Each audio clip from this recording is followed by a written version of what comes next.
जब किसानों की ज़मीन नहीं ले पाए तो अब तरह तरह का प्रोपेगेंडा लग रहा है। जो सार्वजनिक उपक्रम है अब उनको कह रहे हैं हम इसका विस्तार देने जा रहे हैं। अब हमारा मनरू एयरपोर्ट है, अब इस मनरू एयरपोर्ट को कह रहे हैं कि हम इसको इंटरनेशनल हवाई अड्डा बनाएंगे, जबकि हमारे अगल बगल में कई अंतर्राष्ट्रीय हवाई अड्डा है। गोरखपुर है, लखनऊ है, बनारस है, ये सब अंतर्राष्ट्रीय हवाई अड्डा है। फिर आजमगढ़ को विकास की जरूरत नहीं है?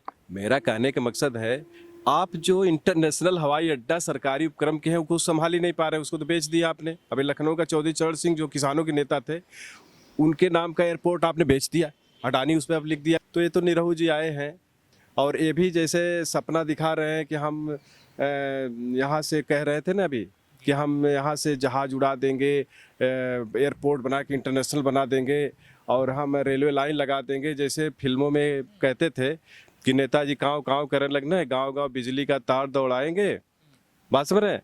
अब बहु रुपया दिखागे नेताजी, ऐसा ऐसा उनका सॉन्ग भी है। तो ये बस खाली कह रहे हैं, अब झूठे कह दीजिए कि हम इस गांव को उजाड़ करके यहाँ फैक्ट्री लगाएंगे। अब गांव वाले विरोध करें तो आप कहो कि अरे गांव वाले तो यहाँ विकास नहीं होने दे रहे हैं। दोस्तों फिलहाल हमारे साथ बातचीत करने के लिए राजनीत यादव जी मौजूद हैं, जो किसान नेता हैं। चूँकि हमारी मुलाकात काफ़ी पहले हुई थी, सोचा आपसे भी मिलवा दें, क्योंकि ज़मीनी नेता हैं। सर, क्या होगा परिचय आपके हिसाब से आपका?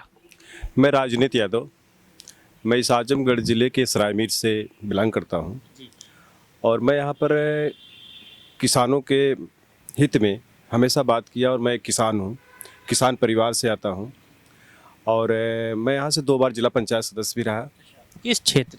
यहाँ पर अपना जो सराय मीर क्षेत्र का एक जगदीशपुर क्षेत्र है, एक बार जगदीशपुर क्षेत्र से रहा है और एक बार राजापुर सिकरौर से क्षेत्र से रहा। चूँकि ये दोनों परसीमन में सीटें दोनों एक बार ज्वाइंट हो गई। पहले जगदीशपुर से नाम से थी, इसके बाद राजापुर सिकरौर नाम, पहले राजापुर सिकरौर नाम से थी, फिर जगदीशपुर नाम से। तो दोनों जगह से मैं चुनाव जीता था।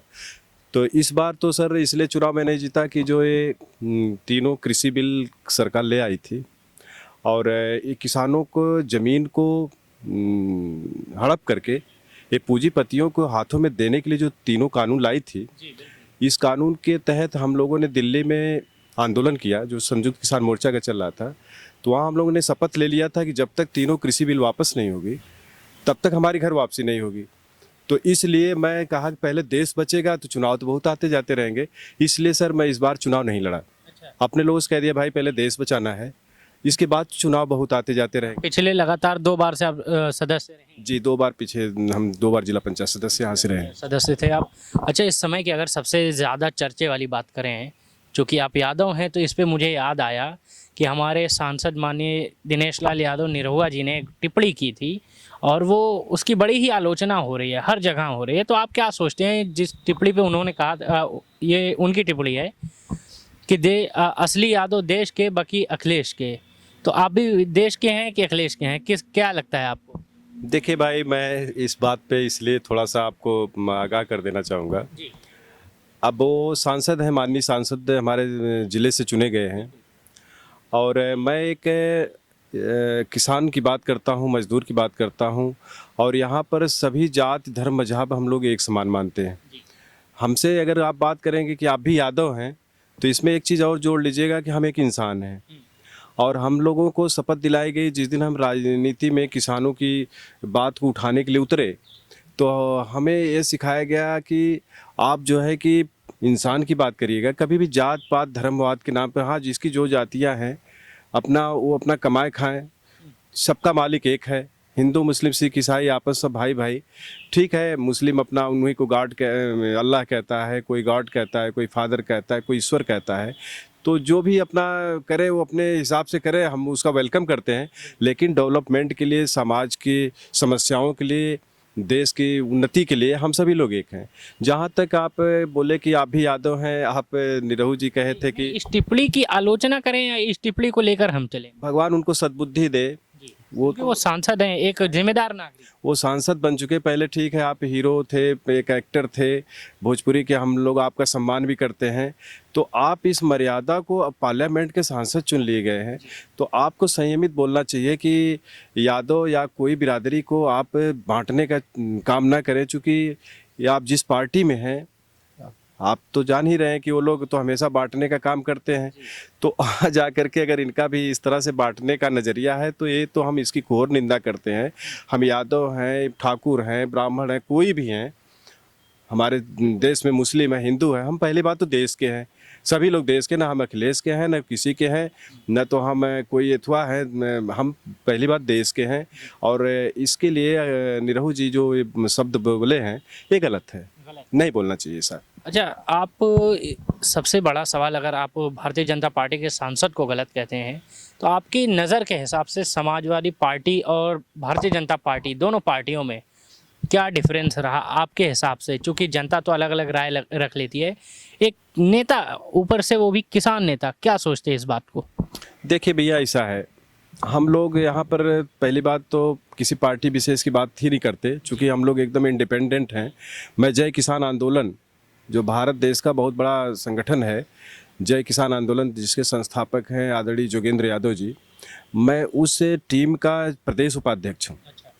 और हम लोग इसलिए कोई टिप्पणी इन पर नहीं करेंगे पार्टी लेवल पर, क्योंकि पार्टियां क्या है, चाहे सपा हो, बसपा हो, भाजपा हो, कांग्रेस हो, ये लोग करते क्या है कि जमीनी कार्यकर्ता को तो टिकट देते नहीं। जो मैं खोल के बोल रहा हूँ, आज दिल की बात बोल रहा हूँ। कभी एक्सपीरियंस हो एक्सपीरियंस का मतलब है कि ये लोग क्या करते हैं, जो बेचारा कार्यकर्ता होते हैं इनकी पार्टी में जाते हैं तो इनको ये बना लेते हैं। चारों पार्टियों की हालत यही है, उनको जिला अध्यक्ष बना देंगे, मंडल कोऑर्डिनेटर बना देंगे, सब कुछ बना देंगे, लेकिन जब टिकट की बात आएगी तो उनको क्या, उनसे पूछा भी नहीं जाएगा किसको टिकट दिया जाए।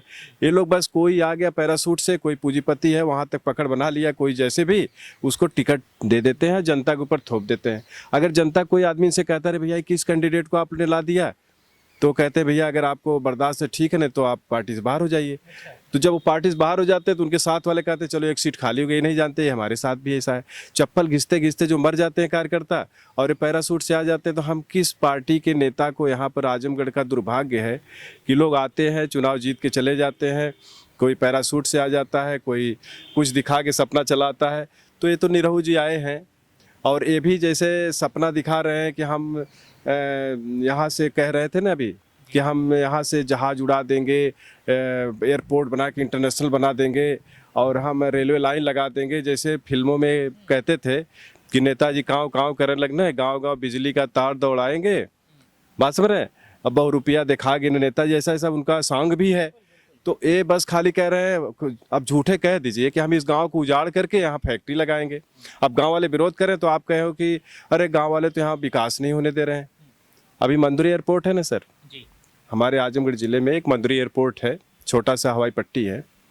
अब ये लोग कह रहे हैं कि हम इस हवाई पट्टी के नाम पर, चूँकि कृषि बिल जो ये लाए थे, मैं स्पष्ट बता दूं आपसे, जो कृषि बिल लाए थे उसमें कॉन्ट्रैक्ट फार्मिंग जो था, कॉन्ट्रैक्ट फार्मिंग के जरिए पूरे देश के किसानों की जो ज़मीन है कंपनियों को ये कॉन्ट्रैक्ट पर देना चाह रहे थे, ठेके पर देना चाह रहे थे और पूरी कंपनी को हवाले हमारे देश को करना चाह रहे थे। जो किसानों का बिल के विरोध में वहाँ धरना प्रदर्शन हुआ और अंत में प्रधानमंत्री जी हाथ जोड़ करके माफ़ी मांगे किसानों से कि मेरे भाइयों आप लोग घर जाइए, हम ये कृषि बिल वापस ले रहे हैं, ऐसा कहे। तो जब उसमें विफल हो गए कि जब किसानों की ज़मीन नहीं ले पाए, तो अब तरह तरह का प्रोपेगेंडा लग रहा है। जो सार्वजनिक उपक्रम है अब उनको कह रहे हैं हम इसका विस्तार देने जा रहे हैं। अब हमारा मंदुरी एयरपोर्ट है, अब इस मंदुरी एयरपोर्ट को कह रहे हैं कि हम इसको इंटरनेशनल हवाई अड्डा बनाएंगे, जबकि हमारे अगल बगल में कई अंतर्राष्ट्रीय हवाई अड्डा है, गोरखपुर है, लखनऊ है, बनारस है, ये सब अंतर्राष्ट्रीय हवाई अड्डा है। फिर आजमगढ़ को विकास की जरूरत नहीं है? मेरा कहने का मकसद है, आप जो इंटरनेशनल हवाई अड्डा सरकारी उपक्रम के हैं उसको संभाल ही नहीं पा रहे, उसको तो बेच दिया आपने। अभी लखनऊ का चौधरी चरण सिंह जो किसानों के नेता थे, उनके नाम का एयरपोर्ट आपने बेच दिया, अडानी उस पर अब लिख दिया गया अडानी एयरपोर्ट। अभी कुशीनगर, हमारे ज़िले के बगल का, गोरखपुर के बगल का एक ज़िला है कुशीनगर, वहाँ पर किसानों ने बताया, वहाँ से फ़ोन किए थे कि वहाँ पर एक हवाई पट्टी थी, बोले हम इंटरनेशनल हवाई अड्डा बनाने जा रहे हैं। वहाँ 700 एकड़ से अधिक ज़मीनों की इन्होंने कब्जा कर लिया और कब्जा करने के बाद बोल रहे हैं कि हम यहाँ इंटरनेशनल एयरपोर्ट बनाएंगे। वहाँ के लोग फ़ोन कर रहे हैं कि भैया यहाँ कुछ नहीं विकास हुआ, तो ज़मीन तो कब्जा कर लिए, थोड़ा मोड़ा विस्तार किए, वहाँ खाली अब तक 2 चार्टर्ड विमान, छोटा छोटा, एक मोदी जी का, एक जोगी जी का उतरा, बाकी ज़मीन कब्जा हो गई उनकी। तो ऐसे ही हमारी जो ज़मीन है एयरपोर्ट के जो बना है, अब उसके पूरब और पश्चिम पूरब कंदरापुर इत्यादि बाजार पड़ती है, पश्चिम में सारी आबादी बनी हुई है। अब 50,000 की आबादी है वहाँ पे, जहाँ पर ये विस्तार की बात कर रहे हैं, वहाँ पर घर बने हुए हैं, मकान बने हुए हैं, सारी चीज़ बनी हुई है। अब कह रहे हैं भैया आप लोग ये मकान को छोड़ दीजिए, यहाँ हम विस्तार करेंगे, यहाँ इंटरनेशनल हवाई अड्डा बनाएंगे। तो ये तो एक तरफ कहते हैं कि जन्मस्थली के लिए लड़ाई लड़ते हैं। आपसे मैं बता दूं आज से, भगवान रामचंद्र जी का जन्म त्रेता युग में हुआ था, जिसके नाम पे राजनीति करने का उठाते हैं। अब उनकी जन्मस्थली अयोध्या मानते हैं है। अब बोले कि हम यहाँ इनका वो बनाएंगे, इनकी जन्मस्थली पर मंदिर बनाएंगे, द्वारिकाधीश में यहाँ बनाएंगे, काशीनाथ, सब जगह ये कह रहे हैं कि हम जहाँ जन्मस्थली है वहाँ बनाएंगे। ठीक है, हमारे आराध्य हैं, भगवान हैं, उनके नाम पे तो आप त्रेता युग कब के उनका जन्म हुआ, उनकी जन्मस्थली को तो आप मंदिर या उनका घर बनवाने की बात कर रहे हैं।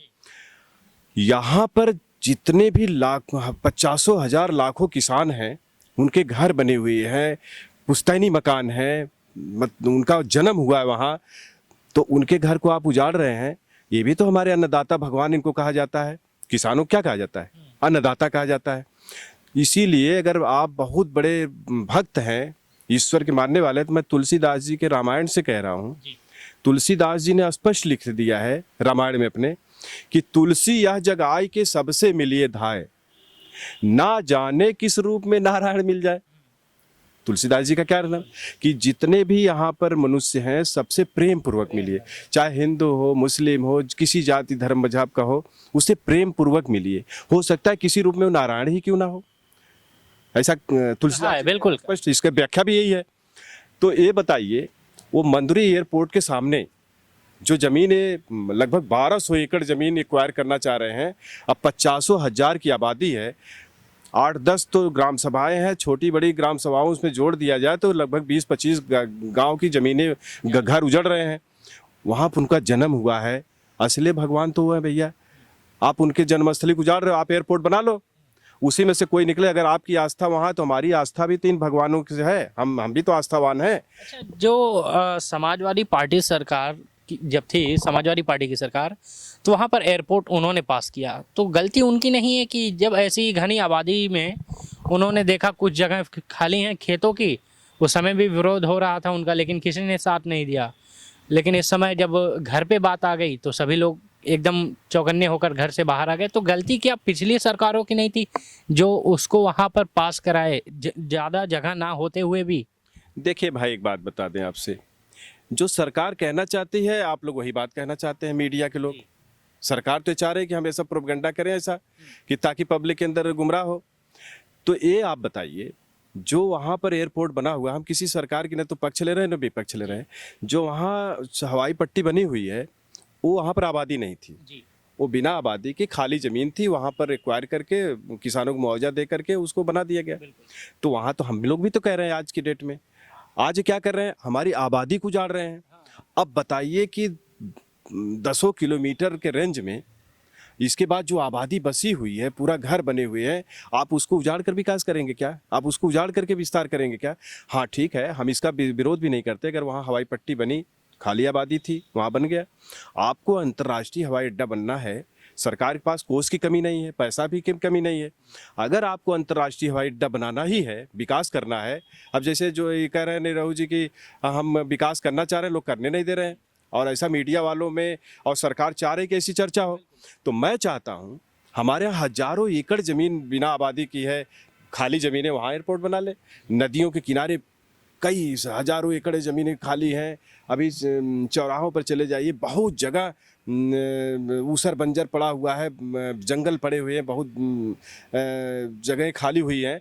तो आप वहाँ एयरपोर्ट बनाओ भैया, आओ हम लोग आपको ज़मीन चिन्हित कराते हैं, चल करके वहाँ एयरपोर्ट बना लो।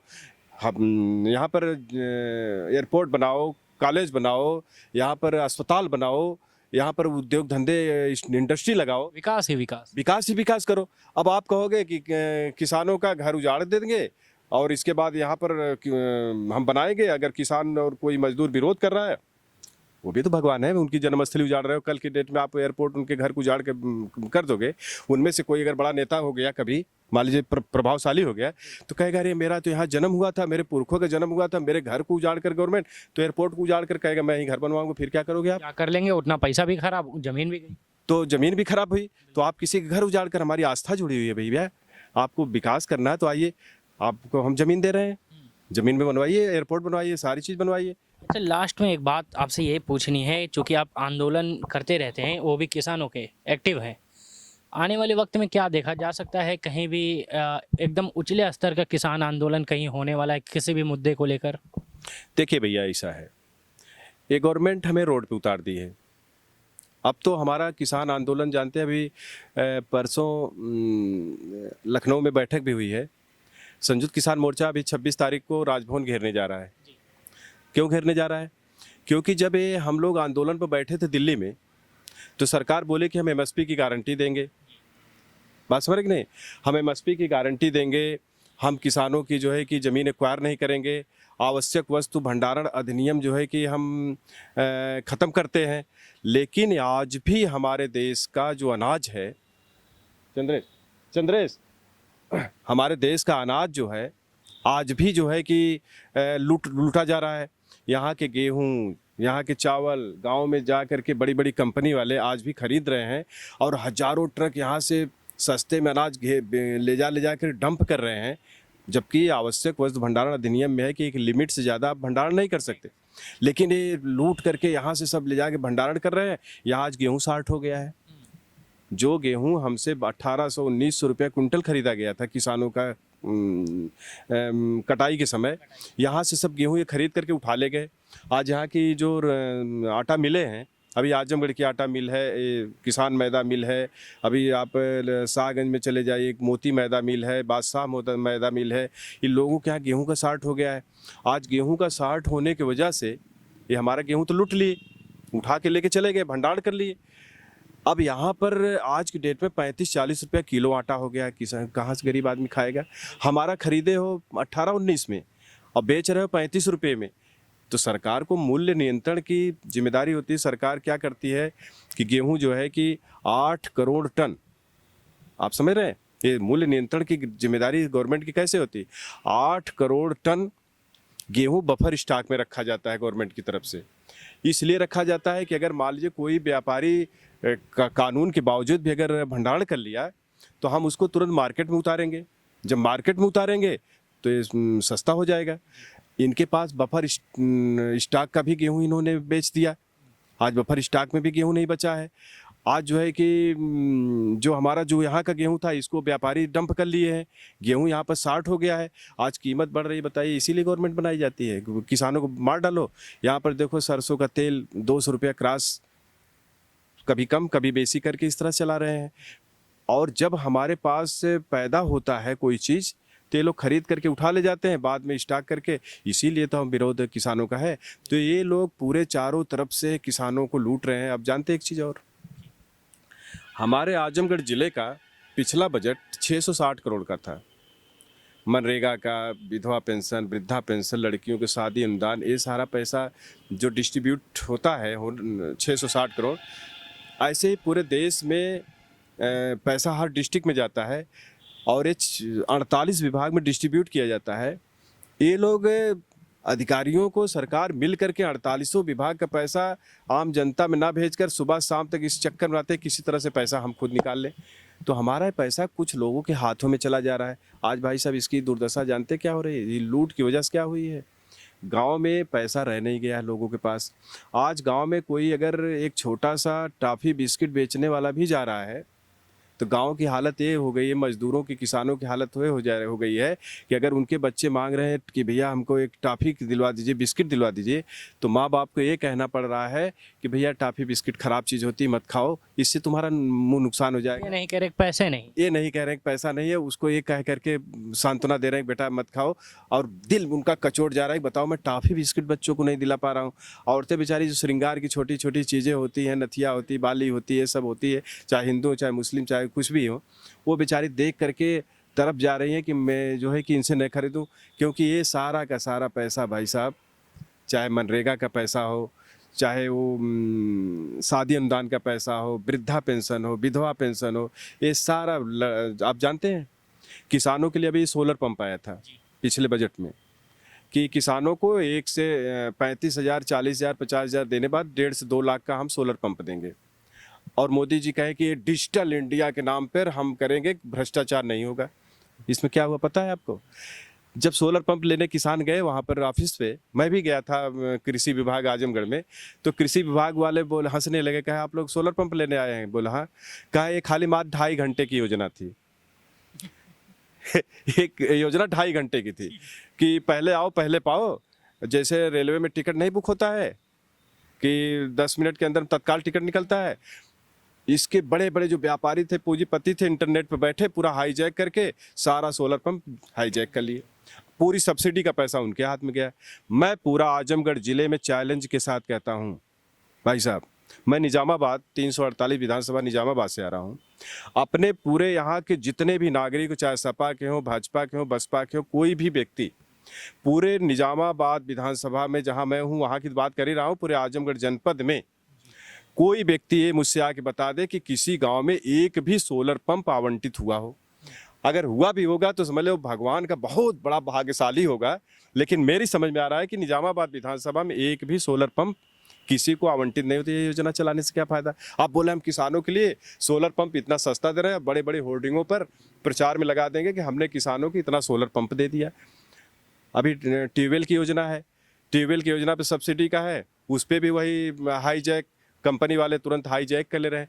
तो ये सारी योजनाएं हमारी जो है कि पूंजीपतियों के हाथों में जा रही है। तो ये सब का हम लोग विरोध करते हैं किसानों की तरफ से, और इसके लिए हम अंतिम दम तक लड़ते रहेंगे। बहुत शुक्रिया हमारे साथ बातचीत करने के लिए। चूँकि बात थोड़ा लंबी हो गई लेकिन मज़ेदार थी। आपके साथ बैठना हमारा सौभाग्य था। किसानों की बात भी समझी गई और आने वाले वक्त में किसानों की और भी बहुत सी बातें आपको दिखाई जाएंगी। और राजेश साहब, आपका हमारे साथ वक्त देने के लिए बहुत बहुत शुक्रिया। बहुत बहुत धन्यवाद। नमस्कार।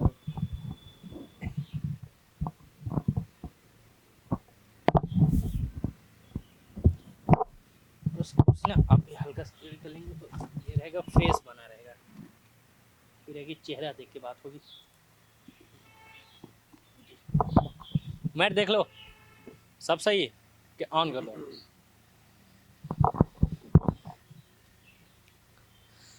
दोस्तों, फिलहाल हमारे साथ बातचीत करने के लिए राजनीत यादव जी मौजूद हैं, जो किसान नेता हैं। चूँकि हमारी मुलाकात काफ़ी पहले हुई थी, सोचा आपसे भी मिलवा दें, क्योंकि ज़मीनी नेता हैं।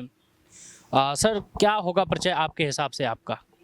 मैं राजनीत यादव, मैं इस आजमगढ़ ज़िले के सरायमीर से बिलोंग करता हूँ और मैं यहाँ पर किसानों के हित में हमेशा बात किया। और मैं किसान हूँ, किसान परिवार से आता हूँ और मैं यहाँ से 2 बार जिला पंचायत सदस्य भी रहा। किस क्षेत्र? यहाँ पर अपना जो सरायमीर क्षेत्र का एक जगदीशपुर क्षेत्र है, एक बार जगदीशपुर क्षेत्र से रहा है और एक बार राजापुर सिकरौर से क्षेत्र से रहा। चूँकि ये दोनों परसीमन में सीटें दोनों एक बार ज्वाइंट हो गई। पहले जगदीशपुर से नाम से थी, इसके बाद राजापुर सिकरौर नाम, पहले राजापुर सिकरौर नाम से थी, फिर जगदीशपुर नाम से। तो दोनों जगह से मैं चुनाव जीता था। तो इस बार तो सर इसलिए चुनाव मैं नहीं जीता कि जो ये तीनों कृषि बिल सरकार ले आई थी और ये किसानों को ज़मीन को हड़प करके ये पूंजीपतियों को हाथों में देने के लिए जो तीनों कानून लाई थी, इस कानून के तहत हम लोगों ने दिल्ली में आंदोलन किया जो संयुक्त किसान मोर्चा का चल रहा था। तो वहाँ हम लोगों ने शपथ ले लिया था कि जब तक तीनों कृषि बिल वापस नहीं होगी तब तक हमारी घर वापसी नहीं होगी। तो इसलिए मैं कहा कि पहले देश बचेगा तो चुनाव तो बहुत आते जाते रहेंगे, इसलिए सर मैं इस बार चुनाव नहीं लड़ा। अपने लोगों से कह दिया भाई पहले देश बचाना है, इसके बाद चुनाव बहुत आते जाते रहेंगे। पिछले लगातार 2 बार से आप सदस्य रहे? जी 2 बार पीछे, हम 2 बार जिला पंचायत सदस्य यहाँ से रहे। सदस्य थे आप। अच्छा, इस समय की अगर सबसे ज़्यादा चर्चे वाली बात करें, चूँकि आप यादव हैं, तो इस पे मुझे याद आया कि हमारे सांसद माननीय दिनेश लाल यादव निरहुआ जी ने एक टिप्पणी की थी और वो उसकी बड़ी ही आलोचना हो रही है, हर जगह हो रही है। तो आप क्या सोचते हैं जिस टिप्पणी पे उन्होंने कहा, ये उनकी टिप्पणी है कि असली यादव देश के, बाकी अखिलेश के। तो आप भी देश के हैं कि अखिलेश के हैं? क्या लगता है आपको? देखिए भाई, मैं इस बात पे इसलिए थोड़ा सा आपको आगाह कर देना चाहूँगा। अब वो सांसद हैं, माननीय सांसद हमारे ज़िले से चुने गए हैं और मैं एक किसान की बात करता हूँ, मजदूर की बात करता हूँ, और यहाँ पर सभी जात धर्म मजहब हम लोग एक समान मानते हैं। हमसे अगर आप बात करेंगे कि आप भी यादव हैं, तो इसमें एक चीज़ और जोड़ लीजिएगा कि हम एक इंसान हैं।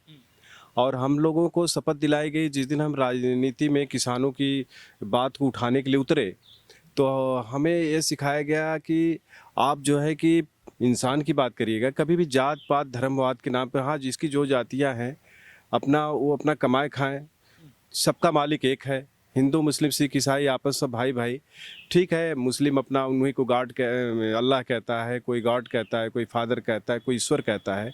तो जो भी अपना करे वो अपने हिसाब से करे, हम उसका वेलकम करते हैं। लेकिन डेवलपमेंट के लिए, समाज की समस्याओं के लिए, देश की उन्नति के लिए हम सभी लोग एक हैं। जहाँ तक आप बोले कि आप भी यादव हैं, आप निरहू जी कहे थे कि इस टिप्पणी की आलोचना करें या इस टिप्पणी को लेकर हम चलें? भगवान उनको सद्बुद्धि दे। वो क्योंकि वो सांसद हैं, एक जिम्मेदार नागरिक। वो सांसद बन चुके पहले, ठीक है, आप हीरो थे, एक एक्टर थे भोजपुरी के, हम लोग आपका सम्मान भी करते हैं। तो आप इस मर्यादा को, अब पार्लियामेंट के सांसद चुन लिए गए हैं, तो आपको संयमित बोलना चाहिए कि यादव या कोई बिरादरी को आप बांटने का काम ना करें। चूँकि ये आप जिस पार्टी में हैं, आप तो जान ही रहे हैं कि वो लोग तो हमेशा बांटने का काम करते हैं। तो आ जा करके अगर इनका भी इस तरह से बांटने का नज़रिया है, तो ये तो हम इसकी घोर निंदा करते हैं। हम यादव हैं, ठाकुर हैं, ब्राह्मण हैं, कोई भी हैं, हमारे देश में मुस्लिम है, हिंदू है, हम पहली बात तो देश के हैं। सभी लोग देश के, ना हम अखिलेश के हैं, ना किसी के हैं, न तो हम कोई अथवा है। हम पहली बात देश के हैं। और इसके लिए निरहू जी जो ये शब्द बोले हैं, ये गलत है, नहीं बोलना चाहिए सर। अच्छा, आप सबसे बड़ा सवाल, अगर आप भारतीय जनता पार्टी के सांसद को गलत कहते हैं, तो आपकी नज़र के हिसाब से समाजवादी पार्टी और भारतीय जनता पार्टी, दोनों पार्टियों में क्या डिफरेंस रहा आपके हिसाब से? चूँकि जनता तो अलग अलग राय रख लेती है, एक नेता, ऊपर से वो भी किसान नेता, क्या सोचते हैं इस बात को? देखिए भैया, ऐसा है, हम लोग यहाँ पर पहली बात तो किसी पार्टी विशेष की बात ही नहीं करते, चूँकि हम लोग एकदम इंडिपेंडेंट हैं। मैं जय किसान आंदोलन, जो भारत देश का बहुत बड़ा संगठन है, जय किसान आंदोलन, जिसके संस्थापक हैं आदरणीय जोगेंद्र यादव जी, मैं उस टीम का प्रदेश उपाध्यक्ष हूँ। और हम लोग इसलिए कोई टिप्पणी इन पर नहीं करेंगे पार्टी लेवल पर, क्योंकि पार्टियां क्या है, चाहे सपा हो, बसपा हो, भाजपा हो, कांग्रेस हो, ये लोग करते क्या है कि जमीनी कार्यकर्ता को तो टिकट देते नहीं। जो मैं खोल के बोल रहा हूँ, आज दिल की बात बोल रहा हूँ। कभी एक्सपीरियंस हो इसमें? एक्सपीरियंस का मतलब है कि ये लोग क्या करते हैं, जो बेचारे कार्यकर्ता होते हैं इनके पार्टी में जाते हैं, तो इनको ये बना लेते हैं। चारों पार्टियों की हालत यही है, उनको जिला अध्यक्ष बना देंगे, मंडल कोऑर्डिनेटर बना देंगे, सब कुछ बना देंगे। लेकिन जब टिकट की बात आएगी तो उनको क्या, उनसे पूछा भी नहीं जाएगा किसको टिकट दिया जाए। ये लोग बस कोई आ गया पैरासूट से, कोई पूंजीपति है वहाँ तक पकड़ बना लिया, कोई जैसे भी, उसको टिकट दे देते हैं, जनता के ऊपर थोप देते हैं। अगर जनता कोई आदमी से कहता है भैया किस कैंडिडेट को आपने ला दिया, तो कहते हैं भैया अगर आपको बर्दाश्त है ठीक है, नहीं तो आप पार्टी से बाहर हो जाइए। तो जब वो पार्टी से बाहर हो जाते हैं तो उनके साथ वाले कहते हैं चलो एक सीट खाली हो गई, नहीं जानते, हमारे साथ भी ऐसा है। चप्पल घिसते घिसते जो मर जाते हैं कार्यकर्ता और ये पैरासूट से आ जाते हैं, तो हम किस पार्टी के नेता को, यहाँ पर आजमगढ़ का दुर्भाग्य है कि लोग आते हैं, चुनाव जीत के चले जाते हैं, कोई पैरासूट से आ जाता है, कोई कुछ दिखा के सपना चलाता है। अभी मंदुरी एयरपोर्ट है ना सर, जी, हमारे आजमगढ़ ज़िले में एक मंदुरी एयरपोर्ट है, छोटा सा हवाई पट्टी है। अब ये लोग कह रहे हैं कि हम इस हवाई पट्टी के नाम पर, चूँकि कृषि बिल जो ये लाए थे, मैं स्पष्ट बता दूं आपसे, जो कृषि बिल लाए थे उसमें कॉन्ट्रैक्ट फार्मिंग जो था, कॉन्ट्रैक्ट फार्मिंग के जरिए पूरे देश के किसानों की जो ज़मीन है, कंपनियों को ये कॉन्ट्रैक्ट पर देना चाह रहे थे, ठेके पर देना चाह रहे थे, और पूरी कंपनी को हवाले हमारे देश को करना चाह रहे थे। जो किसानों का बिल के विरोध में वहाँ धरना प्रदर्शन हुआ, और अंत में प्रधानमंत्री जी हाथ जोड़ करके माफ़ी मांगे किसानों से कि मेरे भाइयों आप लोग घर जाइए, हम ये कृषि बिल वापस ले रहे हैं, ऐसा कहे। तो जब उसमें विफल हो गए कि अभी कुशीनगर, हमारे ज़िले के बगल का, गोरखपुर के बगल का एक ज़िला है कुशीनगर, वहाँ पर किसानों ने बताया, वहाँ से फ़ोन किए थे कि वहाँ पर एक हवाई पट्टी थी, बोले हम इंटरनेशनल हवाई अड्डा बनाने जा रहे हैं। वहाँ 700 एकड़ से अधिक ज़मीनों की इन्होंने कब्जा कर लिया, और कब्जा करने के बाद बोल रहे हैं कि हम यहाँ इंटरनेशनल एयरपोर्ट बनाएंगे। वहाँ के लोग फ़ोन कर रहे हैं कि भैया यहाँ कुछ नहीं विकास हुआ, तो ज़मीन तो कब्जा कर लिए, थोड़ा मोड़ा विस्तार किए, वहाँ खाली अब तक 2 चार्टर्ड विमान, छोटा छोटा, एक मोदी जी का, एक जोगी जी का उतरा, बाकी ज़मीन कब्जा हो गई उनकी। तो ऐसे ही हमारी जो ज़मीन है, एयरपोर्ट के जो बना है, अब उसके पूरब और पश्चिम, पूरब कंदरापुर इत्यादि बाजार पड़ती है, पश्चिम में सारी आबादी बनी हुई है। अब 50,000 की आबादी है वहाँ पे, जहाँ पर ये विस्तार की बात कर रहे हैं, वहाँ पर घर बने हुए हैं, मकान बने हुए हैं, सारी चीज़ बनी हुई है। अब कह रहे हैं भैया आप लोग ये मकान को छोड़ दीजिए, यहाँ हम विस्तार करेंगे, यहाँ इंटरनेशनल हवाई अड्डा बनाएंगे। तो ये तो एक तरफ कहते हैं कि जन्मस्थली के लिए लड़ाई लड़ते हैं। आपसे मैं बता दूं आज से, भगवान रामचंद्र जी का जन्म त्रेता युग में हुआ था, जिसके नाम पे राजनीति करने का उठाते हैं। अब उनकी जन्मस्थली अयोध्या मानते हैं है। अब बोले कि हम यहाँ इनका वो बनाएंगे, इनकी जन्मस्थली पर मंदिर बनाएंगे, द्वारिकाधीश में यहाँ बनाएंगे, काशीनाथ, सब जगह ये कह रहे हैं कि हम जहाँ जन्मस्थली है वहाँ बनाएंगे। ठीक है, हमारे आराध्य हैं, भगवान हैं, उनके नाम पे तो आप त्रेता युग कब के उनका जन्म हुआ, उनकी जन्मस्थली को तो आप मंदिर या उनका घर बनवाने की बात कर रहे हैं। यहाँ पर जितने भी लाख 50,000 लाखों किसान हैं, उनके घर बने हुए हैं, पुश्तैनी मकान है, उनका जन्म हुआ है वहाँ, तो उनके घर को आप उजाड़ रहे हैं। ये भी तो हमारे अन्नदाता भगवान इनको कहा जाता है। किसानों को क्या कहा जाता है? अन्नदाता कहा जाता है। इसीलिए अगर आप बहुत बड़े भक्त हैं, ईश्वर के मानने वाले, तो मैं तुलसीदास जी के रामायण से कह रहा हूँ। तुलसीदास जी ने स्पष्ट लिख दिया है रामायण में अपने कि तुलसी यह जग आय के सबसे मिलिए धाय, ना जाने किस रूप में नारायण मिल जाए। तुलसीदास जी का क्या रहना कि जितने भी यहाँ पर मनुष्य हैं सबसे प्रेम पूर्वक मिलिए, चाहे हिंदू हो, मुस्लिम हो, किसी जाति धर्म मजहब का हो, उसे प्रेम पूर्वक मिलिए। हो सकता है किसी रूप में वो नारायण ही क्यों ना हो, ऐसा तुलसीदास बिल्कुल स्पष्ट, इसका व्याख्या भी यही है। तो ये बताइए, वो मंदुरी एयरपोर्ट के सामने जो जमीन है, लगभग 1200 एकड़ जमीन एक्वायर करना चाह रहे हैं। अब 50,000 की आबादी है, 8-10 तो ग्राम सभाएं हैं, छोटी बड़ी ग्राम सभाओं उसमें जोड़ दिया जाए तो लगभग 20-25 गांव की जमीनें, घर उजड़ रहे हैं। वहाँ पर उनका जन्म हुआ है, असली भगवान तो वो है भैया। आप उनके जन्मस्थली को उजाड़ रहे हो, आप एयरपोर्ट बना लो, उसी में से कोई निकले। अगर आपकी आस्था वहाँ है तो हमारी आस्था भी 3 भगवानों से है, हम भी तो आस्थावान हैं। अच्छा, जो समाजवादी पार्टी सरकार जब थी, समाजवादी पार्टी की सरकार, तो वहाँ पर एयरपोर्ट उन्होंने पास किया, तो गलती उनकी नहीं है कि जब ऐसी घनी आबादी में उन्होंने देखा कुछ जगह खाली हैं खेतों की, उस समय भी विरोध हो रहा था उनका, लेकिन किसी ने साथ नहीं दिया। लेकिन इस समय जब घर पे बात आ गई तो सभी लोग एकदम चौकन्ने होकर घर से बाहर आ गए। तो गलती क्या पिछली सरकारों की नहीं थी जो उसको वहाँ पर पास कराए, ज़्यादा जगह ना होते हुए भी? देखिए भाई, एक बात बता दें आपसे, जो सरकार कहना चाहती है आप लोग वही बात कहना चाहते हैं, मीडिया के लोग। सरकार तो चाह रहे हैं कि हम ऐसा प्रोपेगेंडा करें ऐसा कि ताकि पब्लिक के अंदर गुमराह हो। तो ये आप बताइए, जो वहाँ पर एयरपोर्ट बना हुआ, हम किसी सरकार की न तो पक्ष ले रहे हैं न विपक्ष ले रहे हैं, जो वहाँ हवाई पट्टी बनी हुई है वो वहाँ पर आबादी नहीं थी, वो बिना आबादी की खाली ज़मीन थी, वहाँ पर एक्वायर करके किसानों को मुआवजा दे करके उसको बना दिया गया। तो वहाँ तो हम लोग भी तो कह रहे हैं आज की डेट में, आज क्या कर रहे हैं, हमारी आबादी को उजाड़ रहे हैं। अब बताइए कि 10 किलोमीटर के रेंज में इसके बाद जो आबादी बसी हुई है, पूरा घर बने हुए हैं, आप उसको उजाड़ कर विकास करेंगे क्या? आप उसको उजाड़ करके विस्तार करेंगे क्या? हाँ ठीक है, हम इसका विरोध भी नहीं करते। अगर वहाँ हवाई पट्टी बनी, खाली आबादी थी, वहाँ बन गया। आपको अंतर्राष्ट्रीय हवाई अड्डा बनना है, सरकार के पास कोष की कमी नहीं है, पैसा भी की कमी नहीं है। अगर आपको अंतर्राष्ट्रीय हवाई अड्डा बनाना ही है, विकास करना है, अब जैसे जो ये कह रहे हैं निरहू जी कि हम विकास करना चाह रहे हैं, लोग करने नहीं दे रहे हैं, और ऐसा मीडिया वालों में और सरकार चाह रही कि ऐसी चर्चा हो, तो मैं चाहता हूँ हमारे यहाँ हज़ारों एकड़ ज़मीन बिना आबादी की है, खाली ज़मीनें, वहाँ एयरपोर्ट बना ले। नदियों के किनारे कई हज़ारों एकड़ ज़मीनें खाली हैं। अभी चौराहों पर चले जाइए, बहुत जगह ऊसर बंजर पड़ा हुआ है, जंगल पड़े हुए हैं, बहुत जगह खाली हुई हैं। तो आप वहाँ एयरपोर्ट बनाओ भैया, आओ हम लोग आपको ज़मीन चिन्हित कराते हैं, चल करके वहाँ एयरपोर्ट बना लो। हम यहाँ पर एयरपोर्ट बनाओ, कॉलेज बनाओ, यहाँ पर अस्पताल बनाओ, यहाँ पर उद्योग धंधे, इंडस्ट्री लगाओ, विकास ही विकास, विकास ही विकास करो। अब आप कहोगे कि किसानों का घर उजाड़ देंगे और इसके बाद यहाँ पर हम बनाएंगे, अगर किसान और कोई मजदूर विरोध कर रहा है वो भी तो भगवान है, उनकी जन्मस्थली उजाड़ रहे हो। कल की डेट में आप एयरपोर्ट उनके घर को उजाड़ के कर दोगे, उनमें से कोई अगर बड़ा नेता हो गया कभी, मान लीजिए प्रभावशाली हो गया, तो कहेगा अरे मेरा तो यहाँ जन्म हुआ था, मेरे पुरखों का जन्म हुआ था, मेरे घर को उजाड़ कर गवर्नमेंट, तो एयरपोर्ट को उजाड़ कर कहेगा मैं ही घर बनवाऊंगा। फिर क्या करोगे आप? क्या कर लेंगे, उतना पैसा भी खराब, ज़मीन भी गई।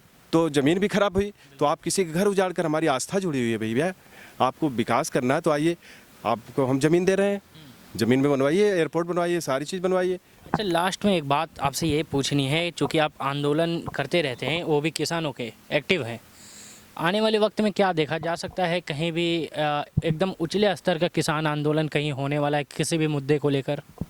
देखिए भैया, ऐसा है, ये गवर्नमेंट हमें रोड पे उतार दी है।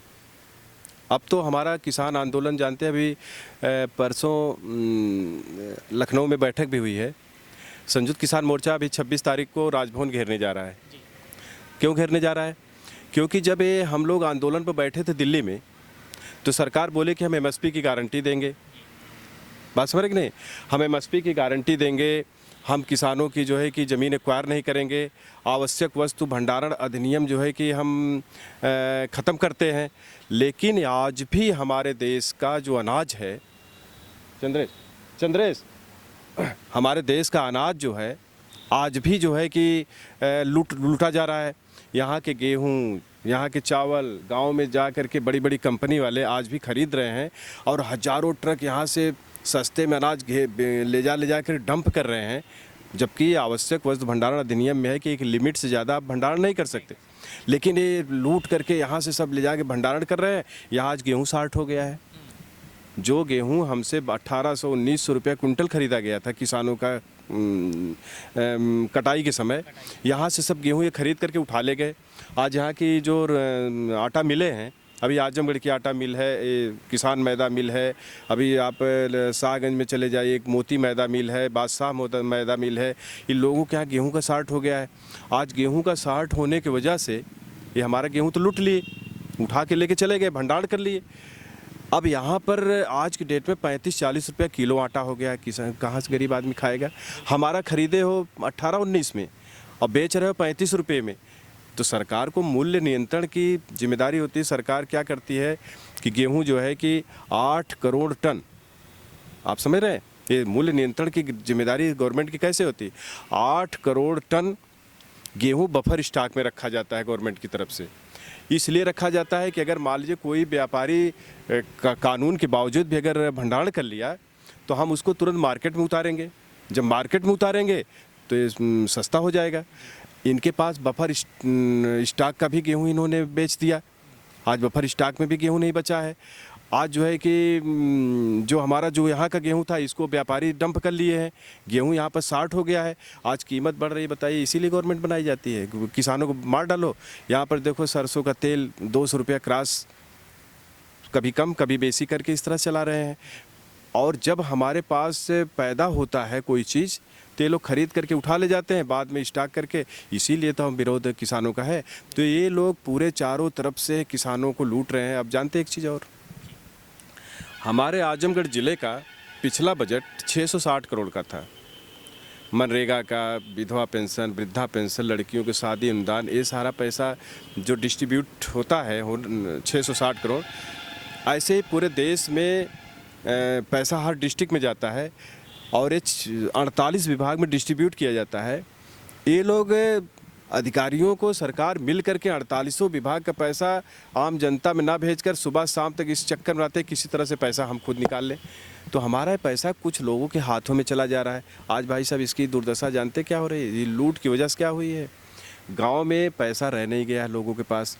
आज गांव में कोई अगर एक छोटा सा टॉफ़ी बिस्किट बेचने वाला भी जा रहा है, तो गांव की हालत ये हो गई है, मज़दूरों की, किसानों की हालत हो गई है कि अगर उनके बच्चे मांग रहे हैं कि भैया हमको एक टॉफ़ी दिलवा दीजिए, बिस्किट दिलवा दीजिए, तो माँ बाप को ये कहना पड़ रहा है कि भैया टॉफ़ी बिस्किट ख़राब चीज़ होती है, मत खाओ, इससे तुम्हारा मुँह नुकसान हो जाएगा। ये नहीं कह रहे पैसे नहीं, ये नहीं कह रहे हैं कि पैसा नहीं है, उसको ये कह करके सांत्वना दे रहे हैं बेटा मत खाओ, और दिल उनका कचोट जा रहा है। बताओ, मैं टॉफ़ी बिस्किट बच्चों को नहीं दिला पा रहा हूँ।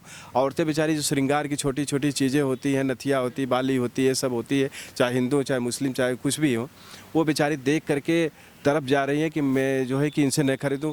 क्योंकि ये सारा का सारा पैसा भाई साहब, चाहे मनरेगा का पैसा हो, चाहे वो शादी अनुदान का पैसा हो, वृद्धा पेंशन हो, विधवा पेंशन हो, ये सारा आप जानते हैं किसानों के लिए अभी सोलर पंप आया था पिछले बजट में कि किसानों को 1 से 35,000, 40,000, 50,000 देने बाद 1.5 से 2 लाख का हम सोलर पंप देंगे। और मोदी जी कहे कि ये डिजिटल इंडिया के नाम पर हम करेंगे, भ्रष्टाचार नहीं होगा। इसमें क्या हुआ पता है आपको? जब सोलर पंप लेने किसान गए वहाँ पर ऑफिस पे, मैं भी गया था कृषि विभाग आजमगढ़ में, तो कृषि विभाग वाले बोले, हंसने लगे, कहा आप लोग सोलर पंप लेने आए हैं? बोला हाँ। कहा ये खाली मात्र 2.5 घंटे की योजना थी। एक योजना 2.5 घंटे की थी कि पहले आओ पहले पाओ। जैसे रेलवे में टिकट नहीं बुक होता है कि 10 मिनट के अंदर तत्काल टिकट निकलता है, इसके बड़े बड़े जो व्यापारी थे, पूंजीपति थे, इंटरनेट पर बैठे पूरा हाईजैक करके सारा सोलर पंप हाईजैक कर लिए। पूरी सब्सिडी का पैसा उनके हाथ में गया। मैं पूरा आजमगढ़ ज़िले में चैलेंज के साथ कहता हूं, भाई साहब, मैं निजामाबाद 348 विधानसभा निजामाबाद से आ रहा हूं। अपने पूरे यहाँ के जितने भी नागरिक, चाहे सपा के हों, भाजपा के हों, बसपा के हों, कोई भी व्यक्ति पूरे निजामाबाद विधानसभा में जहाँ मैं हूँ वहाँ की बात कर ही रहा हूँ, पूरे आजमगढ़ जनपद में कोई व्यक्ति ये मुझसे आके बता दे कि किसी गांव में एक भी सोलर पंप आवंटित हुआ हो। अगर हुआ भी होगा तो समझ लो भगवान का बहुत बड़ा भाग्यशाली होगा। लेकिन मेरी समझ में आ रहा है कि निजामाबाद विधानसभा में एक भी सोलर पंप किसी को आवंटित नहीं होती। ये योजना चलाने से क्या फ़ायदा? आप बोले हम किसानों के लिए सोलर पंप इतना सस्ता दे रहे हैं, बड़े बड़े होर्डिंगों पर प्रचार में लगा देंगे कि हमने किसानों को इतना सोलर पंप दे दिया। अभी ट्यूबवेल की योजना है, ट्यूबवेल की योजना पर सब्सिडी का है, उस पर भी वही हाईजैक कंपनी वाले तुरंत हाईजैक कर ले रहे हैं। तो ये सारी योजनाएं हमारी जो है कि पूंजीपतियों के हाथों में जा रही है। तो ये सब का हम लोग विरोध करते हैं किसानों की तरफ से, और इसके लिए हम अंतिम दम तक लड़ते रहेंगे। बहुत शुक्रिया हमारे साथ बातचीत करने के लिए। चूँकि बात थोड़ा लंबी हो गई लेकिन मज़ेदार थी। आपके साथ बैठना हमारा सौभाग्य था। किसानों की बात भी समझी गई और आने वाले वक्त में किसानों की और भी बहुत सी बातें आपको दिखाई जाएंगी। और राजेश साहब, आपका हमारे साथ वक्त देने के लिए बहुत बहुत शुक्रिया। बहुत बहुत धन्यवाद। नमस्कार।